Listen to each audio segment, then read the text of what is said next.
where do you feel like Campbell County is progression-wise? You've done this many years. You know where a team needs to be in July, going in 7-on-7 and ultimately in scrimmages. Where are you guys at right now, do you feel?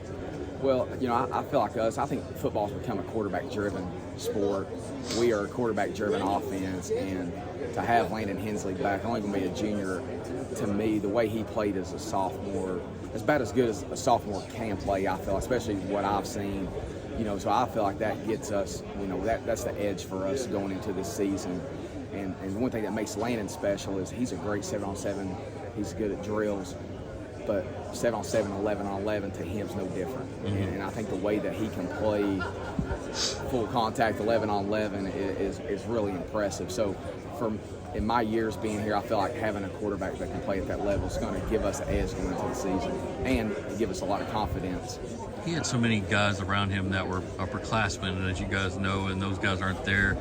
Have you seen new pieces step up and guys that are capable of kind of marrying up with Landon and making big plays? Yeah, obviously our top 4 receivers are all seniors last year. And I thought last year it was those guys kind of helping Landon get to his potential.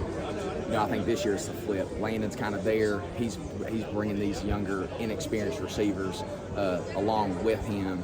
I think the one thing that's key to us is, offensively, we've kind of pretty much stayed the same since I've been there. So they kind of understand it.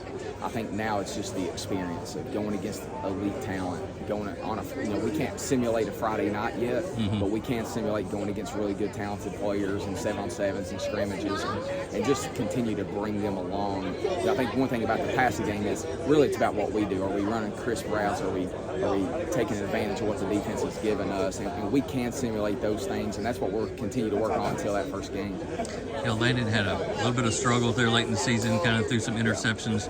I don't know if you sit down with him and assess things like that, but was it defenses taking advantage of a young quarterback? Was it him forcing too many things? Like, what did you see out of him kind of gave him trouble there? Well, I think I think it's both. I think you saw a little bit of that sophomore coming out in some of those throws, like, hey, be patient.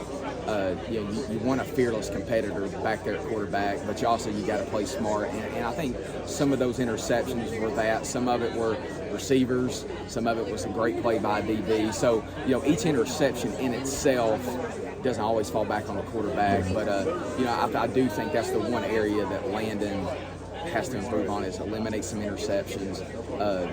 And I think that's just going to come from learning from his mistakes last year and then just becoming more aware and understanding even more details of our offense. He's a newcomer or two, maybe not new to the program, that could have like a breakout year that we're going to maybe be writing about or talking about, you feel like?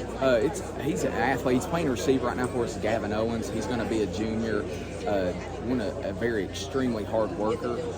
But one thing that he brings to our receiving core that maybe we've not had in a few years, he kind of reminds me of the Torres kid we had maybe 10 years ago, is when his ability not just to catch the football, but when he does catch it, he's almost a running back. So you imagine a running back out in space against corners and safeties, 10 or 15 times a game. I think that's going to take, make some of these shorter passes that we like to do, turn them into 20, 30-yard gains. So I think Gavin's going to be the one that I feel like that has a potential to have a breakout season for us.